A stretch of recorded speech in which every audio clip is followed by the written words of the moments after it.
Assalamualaikum warahmatullahi wabarakatuh. Salatu wa salamu ala toha Rasulillah. Salatu wa salamu ala Yasin Habibillah. Alhamdulillahi Rabbil Alamin wal aqibatu lil muttaqin fala udwana illa lil zalimin. Wassalatu wassalamu ala asrafil anbiya'i wal mursalin nabiyina wa habibina Muhammadin arsalahu wa rahmatan lil alamin. Yang saya muliakan para kiai, para alim, para ulama, para sesepuh dan bini sepuh, dan tak lupa para pendengar kultum saya di mana saja berada yang dirahmati Allah. Hadirin hadirat yang dimuliakan Allah dan para pendengar di mana saja berada, Allah SWT berfirman dalam surat Ibrahim ayat 44 ayat 45. وَأَنذِرِ النَّاسَ يَوْمَ يَأْتِيهِمُ الْعَذَابُ فَيَقُولُ الَّذِينَ ظَلَمُوا رَبَّنَا أَخِّرْنَا إِلَى أَجَلٍ قَرِيبٍ نُجِبْ دَعْوَتَكَ وَنَتَّبِعِ الرُّسُلَ أَوَلَمْ تَكُونُوا أَقْسَمْتُمْ مِنْ قَبْلُ مَا لَكُمْ مِنْ زَوَالٍ وَسَكَنْتُمْ فِي مَسَاكِنِ الَّذِينَ ظَلَمُوا أَنفُسَهُمْ وَتَبَيَّنَ لَكُمْ كَيْفَ فَعَلْنَا بِهِمْ وَضَرَبْنَا لَكُمُ الْأَمْثَالَ. Berilah berita takut hai Muhammad, berilah kabar takut hai Muhammad kepada manusia pada hari di saat mana mereka kedatangan siksa. Maka orang-orang aniaya berkata, Tuhan kami, tangguhkanlah kami sampai waktu dekat sehingga kami akan menerima ajakan Engkau dan mengikuti para utusan. Dikatakan pada mereka, tidakkah kamu sekalian dahulu telah bersumpah sebelumnya bahwa kamu tidak akan lenyap atau mati, dan kamu telah tinggal di tempat orang-orang yang bertindak aniaya kepada diri mereka sendiri, dan telah jelas pula bagimu bagaimana kami telah menindak mereka, dan berarti pula kami telah memberikan contoh-contoh kepadamu. Anas radhiyallahu an berkata bahwa Rasulullah SAW bersabda, "Man shalla ala salatan sallallahu alaihi wasallam asran, man shalla alaihi salatan sallallahu alaihi asran, wa man shalla alayya asran sallallahu alaihi ma'atan, wa man shalla alayya mi'atan kataballahu baina ainai bara'atain, bara'atan minan nifaqi wa bara'atun minan nar, wa askanallahu ta'ala yawmal qiyamati masyuhada." Barang siapa membaca sholawat untukku sekali, maka Allah Ta'ala memberikan kepadanya 10 sholawat. Barang siapa membaca sholawat untukku 10 kali, maka Allah Ta'ala memberikan kepadanya 100 sholawat. Dan barang siapa membaca sholawat untukku 100 kali, maka Allah mencatat pada 2 matanya atau baginya 2 kebebasan, bebas atau terhindar dari sifat munafik, dan bebas atau terhindar dari neraka. Bahkan di hari kiamat Allah Ta'ala memasukkannya ke dalam surga bersama-sama dengan mereka yang mati syahid.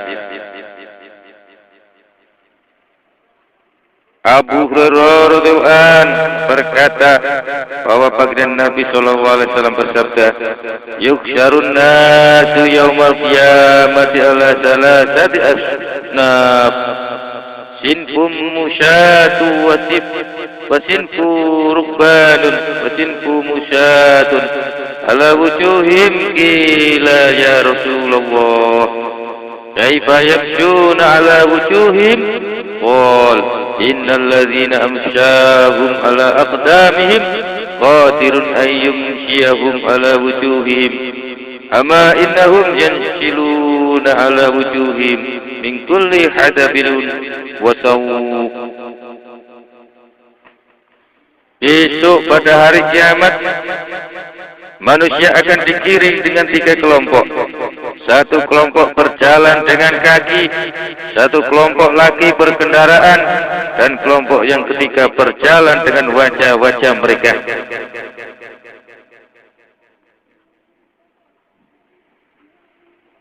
Ditanyakan pada Rasulullah, hai Rasulullah, bagaimana mereka bisa berjalan dengan wajah-wajah mereka?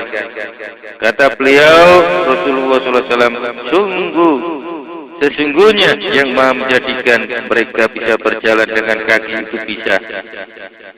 Sungguh yang menjadikan mereka bisa berjalan dengan kaki itu bisa juga menjadikan mereka berjalan dengan wajah. Ketahuilah sesungguhnya mereka itu bisa berjalan cepat dengan wajahnya dari tiap-tiap tempat yang tinggi lagi berduri. Adapun mereka yang berjalan ialah orang-orang mukmin yang berdosa. Adapun orang-orang yang berkendaraan adalah orang-orang yang bertakwa, yang terdahulu, yang tidak mempunyai rasa takut dan susah. Dan adapun orang-orang yang berjalan dengan wajah mereka ialah orang-orang kafir. Ini mengandung pengertian bahwa mereka itu menjadi 3 kelompok. Satu kelompok adalah orang-orang muslimin yang berkendaraan. 2 kelompok yang lain ialah orang-orang kafir. Orang-orang kafir.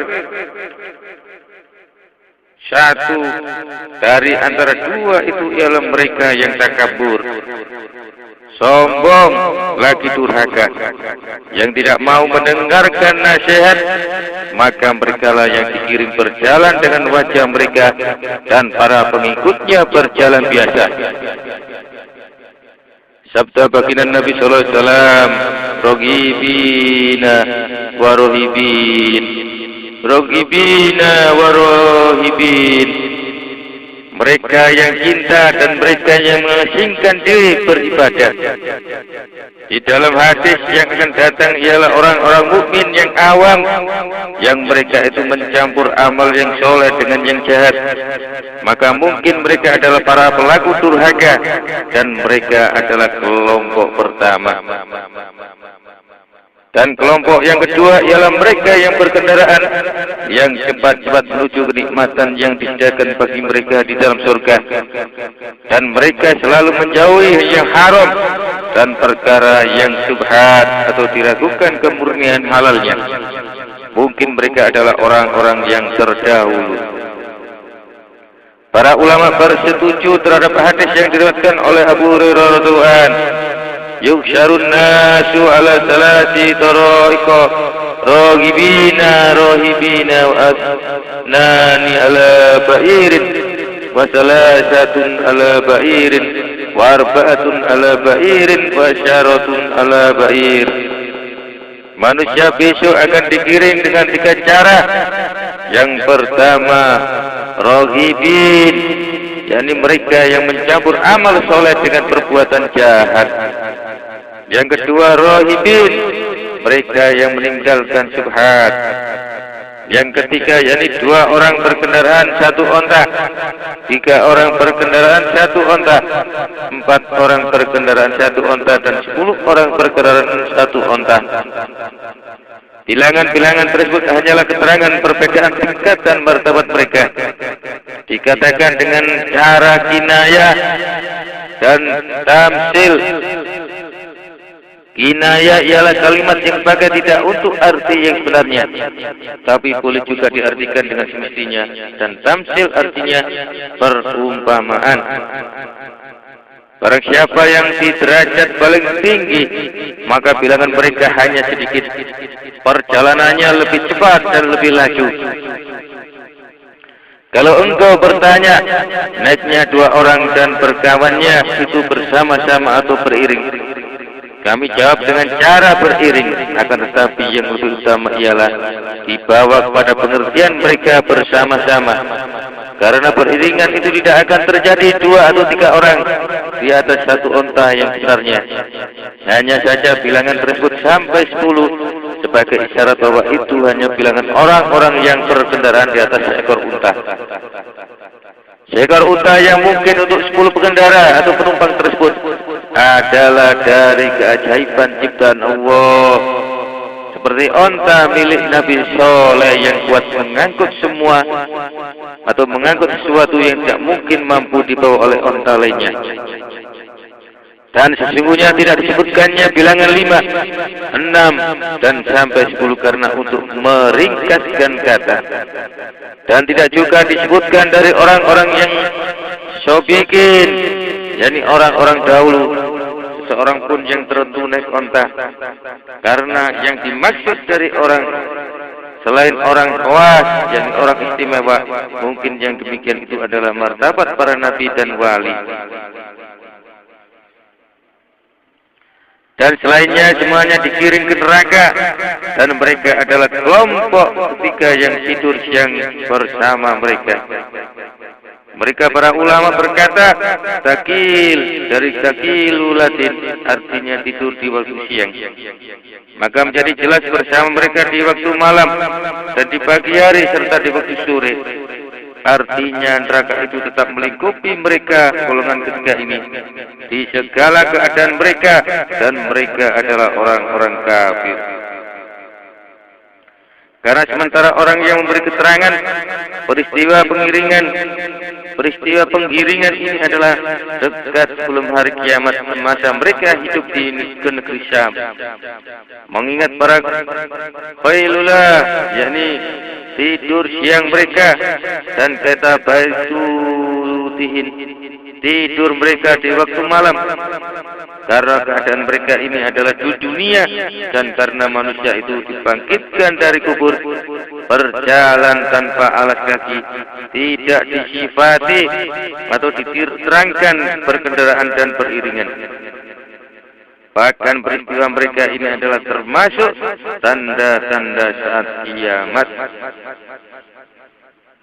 Sebagaimana diterangkan dalam sebuah hadis lain, wa akhiru dzalika narun takhruju min ri'atin tatrudun nasa ila makhrajihim. Akhir semua itu ialah keluarnya api dari Aden yang menggiring manusia ke tempat penggiringan mereka. Kata sementara ulama, peristiwa tersebut di atas adalah sesudah hari kebangkitan. Karena sesungguhnya penggiringan atau kata hasyr itu bila disebutkan mutlak dipergunakan untuk segala peristiwa sudah hari kebangkitan. Itulah yang dipilih oleh Imam Turbusti berdasarkan hadis yang diriwayatkan dari Abu Hurairah tersebut, yakni yuksharun nasu yaumal qiyamati ala salasati asnaf. Manusia itu besok hari kiamat akan dikirim menjadi 3 kelompok sampai dengan akhir hadis. Adapun mengenai orang yang zalim, maka dari Abu Hurairah radhiyallahu anhu dari baginda Nabi sallallahu alaihi wasallam di dalam hadis yang diriwayatkan dari Tuhannya Allah Taala, beliau bersabda, ya ibadi inni kharramtu zulma ala nafsi wa ala ibadi ala fala tuslimu. Hai para hambaku, sungguh aku telah melarang atau menahan tindak aniaya terhadap diriku sendiri dan terhadap para hambaku. Ketahuilah maka janganlah kamu sekalian bertindak aniaya. Hadis riwayat Muslim dan Tirmidzi. Hadis ini, arti hadis ini adalah Tuhan berfirman, sungguh aku maha suci, lagi maha tinggi jauh dari tindak aniaya. Dari sahabat Jabir radhiyallahu anhu bahwa panggilan Nabi sallallahu alaihi wasallam bersabda, ittaqu zulma fa inna zulma zulmatu yaumal qiyamati wattaqu syukha fa inna syukha ahlaka man kana qablakum hamalahum ala an syafaku dima'ahum wastahallu maharimahum. Takutlah kamu sekalian dari tindak aniaya, karena sesungguhnya tindak aniaya itu merupakan kegelapan di hari kiamat. Dan takutlah kamu sekalian dari sifat kikir, karena sesungguhnya sifat kikir itu telah merusakkan orang-orang sebelum kamu. Sifat kikir itu telah menyebabkan mereka menumpahkan darah mereka sendiri dan menghalalkan apa-apa yang diharamkan pada mereka. Kata Qadhi Iyad, di sini melihat lahirnya atau arti yang tampak, maka zalim atau aniaya akan menjadi kegelapan bagi orang yang melakukannya, sehingga di hari kiamat dia tidak bisa melihat jalan di waktu mana cahaya orang-orang mukmin bersinar di hadapan dan di sekelilingnya. Dan mengandung pengertian pula bahwa kegelapan di sini adalah beberapa kesulitan. Sabda baginda Nabi SAW, "Inna syukha ahlaka man kana qablakum." Sifat fikir itu telah menghancurkan orang-orang sebelum kamu. Mengandung pengertian bahwa kehancuran di sini ialah kehancuran sebagaimana diberitakan, yaitu di dunia dan di akhirat. Kata jamaah dari ulama, asyuhu sama dengan al-bughlu atau sama dengan fikir. Ada yang mengatakan asyuhu artinya rakus terhadap apa-apa yang dia tidak memilikinya, dan fikir terhadap apa-apa yang dia miliki. Dari Abu Hurairah radhiyallahu anhu bahwa baginda Nabi sallallahu alaihi wasallam bersabda, "Man kanat indahu matlamatun li akhihi min irdin aw min syai'in akhara falyastahillahu al-yawma qabla an la yakuna dinarun wala dirhamun in kana lahu amalun salihun ukhidha minhu biqadril maslamati wa illam yakul lahu hasanatun ukhidha min sayyi'atin syawqibi wa kummilat alaih." Barang siapa yang ada padanya hak milik saudaranya yang bisa dituntut dari bentuk kehormatan atau hak milik lainnya, hendaknya dia minta halalnya hari ini sebelum waktu tidak ada lagi dinar dan dirham di hari kiamat. Apabila dia mempunyai amal soleh, maka akan diambil amal soleh daripadanya sebanyak hak milik itu. Dan apabila dia tidak punya amal kebagusan, maka dia terpaksa diambil kejelekan saudaranya dan dibebankan padanya. Hadis riwayat Bukhari dan Tirmidzi. Kalau engkau mengatakan ini adalah menyalahi firman Allah Ta'ala, wala tajiru waziratu wizra ukhra. Seorang yang berdosa itu tidak akan berdosa karena dosa orang lain. Maka aku jawab, orang yang aniaya itu sesungguhnya akan dibalas sesuai dengan tindak aniayanya dan kejelekan yang diambilnya. Sesungguhnya orang yang aniaya itu akan dibalas sesuai dengan tindak aniayanya dan kejelekan yang diambilkan dari orang yang dianiayanya itu, untuk meringankan dia, yakni orang yang dianiaya, dan sebagai pernyataan keadilan.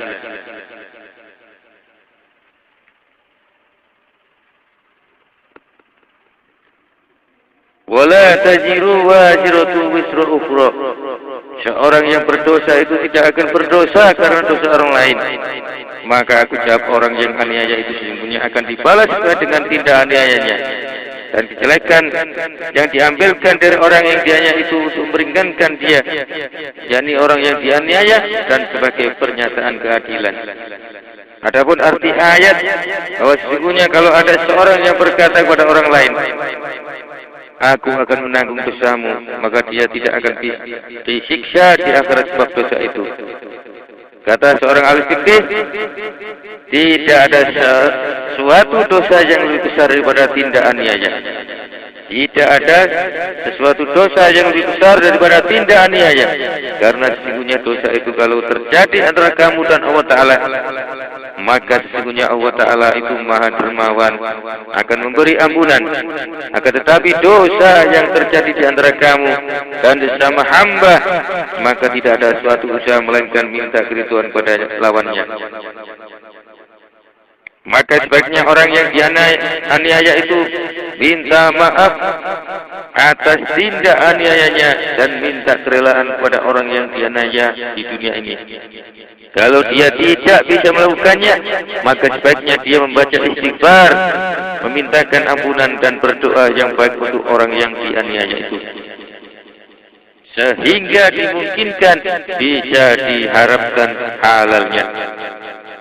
Dari Maimun bin Mahran, sesungguhnya seorang yang menganiaya orang lain, maka kalau dia berkehendak minta halalnya, akan tetapi sudah ketinggalan waktunya, mungkin karena sudah meninggal, sehingga dia tidak bisa lagi minta halalnya, maka dia membaca istighfar, memintakan ampunan untuknya tiap-tiap sudah sholat, maka dia akan keluar atau terlepas dari tindak aniayanya.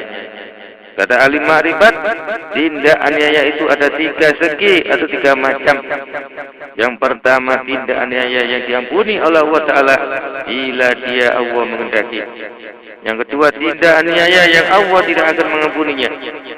Yang ketiga, tindak aniaya yang Allah Ta'ala kelak akan memberi keputusannya. Adapun tindak aniaya yang Allah Ta'ala akan mengampuni bila dia menghendaki, maka aniaya yang terjadi antara hubungan mereka pada hamba Allah dan Allah Ta'ala. Misalnya meninggalkan sholat, tidak berpuasa, tidak memberikan zakat, tidak mau berhaji, padahal dia sudah memiliki syarat dan rukun yang cukup, dan melanggar larangan atau yang diharamkan. Adapun laku aniaya yang Allah Ta'ala tidak akan mengampuninya ialah syirik atau menyekutukan Allah, sebagaimana firman Allah Ta'ala, innallaha la yaghfiru ay yushraka bihi wa yaghfiru ma duna dzalika liman yasha. Sesungguhnya Allah Ta'ala itu tidak akan mengampuni perlakuan syirik padanya, dan dia akan mengampuni yang selain itu kepada Allah, dan Allah akan mengampuni yang selain itu kepada orang yang dia kehendaki. Sesungguhnya Allah Ta'ala tidak akan mengampuni perlakuan syirik padanya, dan dia akan mengampuni yang selain itu kepada orang yang dia kehendaki. Di dalam ayat ini ada suatu dalil yang menunjukkan bahwa orang berdosa besar apabila telah meninggal dunia sebelum tobat, maka dia berada di 2 kemungkinan kehendak Allah Ta'ala. Yang pertama, mungkin dia Allah Ta'ala mau mengampuninya dan memasukkan surga karena sifat kedermawanannya. Dan yang kedua, mungkin dia akan menyiksanya di neraka, kemudian memasukkan ke dalam surga dengan rahmatnya dan kehendak baiknya. Karena Allah Ta'ala telah menjanjikan ampunan selain laku syirik, maka pelaku syirik itu akan selama-lamanya di neraka. Adapun tindak aniaya yang Allah Ta'ala akan memutuskannya kelak di kemudian hari ialah penganiayaan yang terjadi di antara sesama hamba. Misalnya ghibah, dusta, adu domba, pembunuhan yang tidak hak atau tidak benar, makan harta haram, memukul, mengumpat dan sebagainya. Yang sejenisnya yang merupakan hak-hak anak Adam. Ada sebuah nasihat telah diceritakan bahwa Ad mempunyai 2 orang anak, yang satu bernama Sidat, yang kedua bernama Syadid. Kedua anaknya itu menginginkan harta kekayaan ayahnya dengan cara kekerasan, sehingga terjadi perkelahian sampai terbunuhnya Syadid. Maka seluruh kekayaan dimiliki dan dikuasai oleh Sidat sendirian, dan adalah Sidat telah banyak membaca kitab sehingga mendengar pula tentang surga. Dia berkata, aku akan membuat pertamanan seperti surga di muka bumi ini. Maka dia bermusyawarah dengan raja dan dia berkata, sesungguhnya aku akan membangun pertamanan surga sebagaimana telah disifati oleh Allah Ta'ala di kitab sucinya. Mereka para raja menyambut baik serta berkata, semua urusan dan dunia ini adalah di bawah kuasaan Tuhan. Maka perintahkanlah agar mereka mengumpulkan emas dan perak dari timur sampai ke barat. Kemudian mereka mengumpulkan para ahli bangunan dan memilih 300 orang, dan tiap-tiap orang membawai 1000 orang. Kemudian mereka berkeliling selama 10 tahun dan telah mendapatkan tanah yang baik sekali, dan di tanah itu terdapat pula pohon-pohon dan berbagai sungai. Mereka pun mulai membangun pertamanan surga yang direncanakan dengan ukuran 1 farsah persegi, yakni 3 mil persegi Al-Hashimi yang batu merahnya dari emas dan dari perak. Ketika bangunan itu selesai, maka dialirkannya beberapa sungai di dalam pertamanan itu. Ditanamkan pula beberapa batang pohon yang akar-akarnya dari perak dan ranting-rantingnya dari emas. Kemudian dibangun pula di pertamanan itu beberapa istana dari permata, intan merah, dan batu Belanda putih.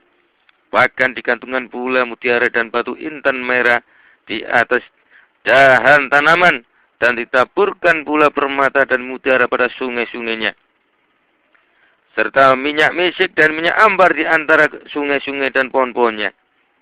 Ketika bangunan itu selesai sempurna, dikirimlah utusan kepada Sidat dan memberitahukan kepadanya mengenai selesainya surga atau taman yang mereka bangun. Sidat pun segera pergi meninjaunya dengan dikawal dan diiringi oleh para pembantu kerajaan. Mereka adalah para raja bersama dengan para pembantunya telah mengambil emas dan perak dari rakyat dengan secara zalim atau aniaya, sehingga tidak tertinggal sedikit pun melainkan hanya kira-kira 2 dirham terkalungkan pada leher seorang anak yatim, dan mereka pun akhirnya mengambilnya. Kemudian anak kecil yang yatim itu menengadahkan mukanya ke langit dan berdoa, "Ya Tuhanku, Engkau mengetahui apa-apa yang telah dilakukan si zalim ini terhadap para hamba-Mu, baik yang laki-laki maupun yang perempuan. Maka oleh karena itu, tolonglah kami ya Allah, yang Maha Pemberi pertolongan kepada para mereka yang mohon pertolongan." Doa anak yatim itu pun diamini, dimintakan kabulnya oleh para malaikat yang ada di langit. Maka Allah Ta'ala mengirimkan malaikat Jibril. Maka tatkala Sidat berada dalam perjalanan kurang 1 hari 1 malam, malaikat Jibril berteriak dari langit sehingga mereka mati semuanya sebelum sampai masuk ke surga buatan mereka. Bahkan tidak tinggal seorang pun, baik dia itu orang kaya maupun orang fakir, dan meskipun seorang raja pun, dengan sebab diterimanya doa anak yatim yang dianiaya itu.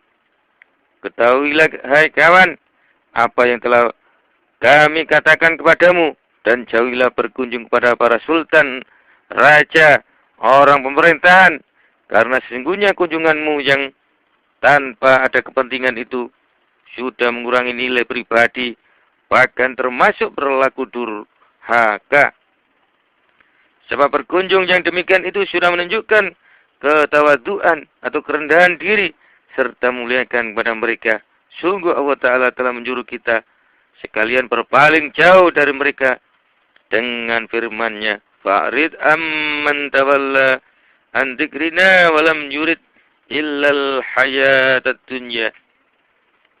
Dia berpalinglah engkau, dan berpalinglah engkau dari orang yang berpaling dari zikir, dan ingat pada kami, dan dia tidak mengendaki kecuali hanya kehidupan dunia ini.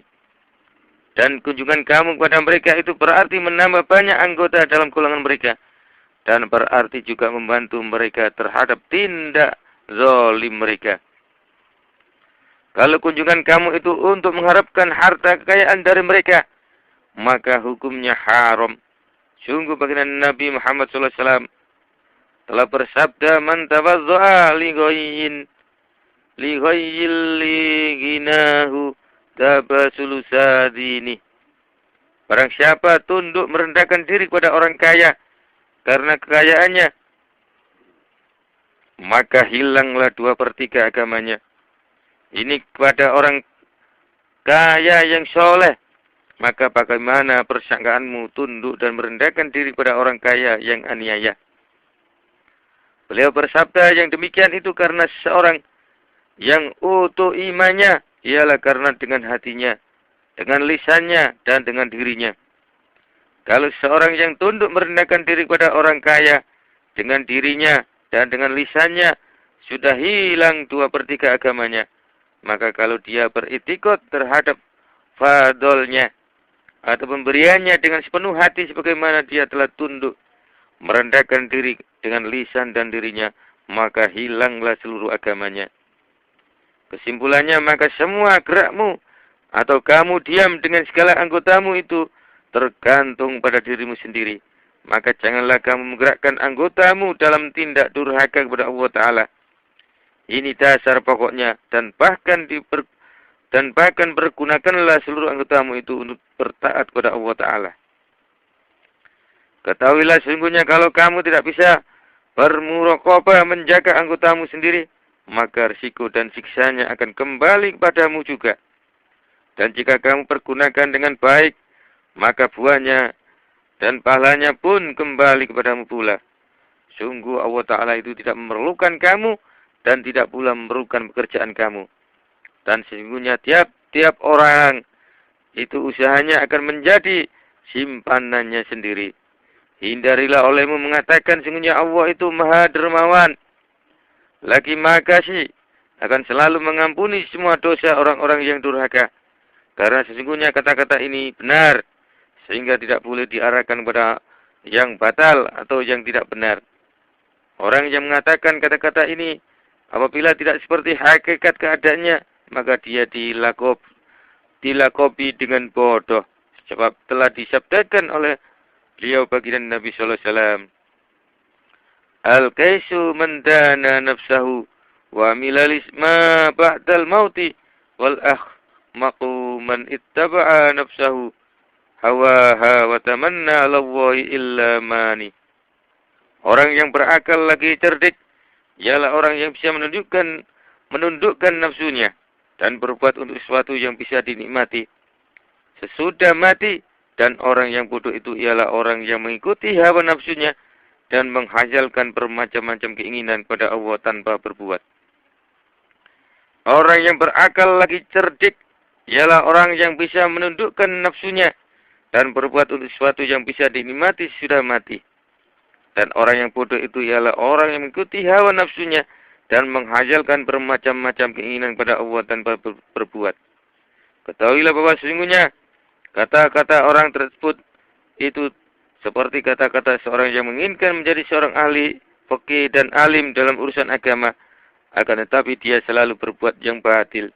Dan seperti juga kata-kata orang yang mengendaki harta, sedang dia tidak mau bertani, tidak mau berdagang, tidak mau berusaha. Kaum muslimin yang dirahmati Allah dan para pendengar di mana saja berada, demikian sekilas apa yang bisa saya sampaikan. Mudah-mudahan ada guna manfaatnya. Subhanallah wa bihamdi, subhanallah wa bihamdika, asyhadu an la ilaha illa anta, astaghfiruka wa atubu ilaik. Billahi taufiq wal hidayah wa ridha wal inayah. Wassalamu alaikum warahmatullahi wabarakatuh.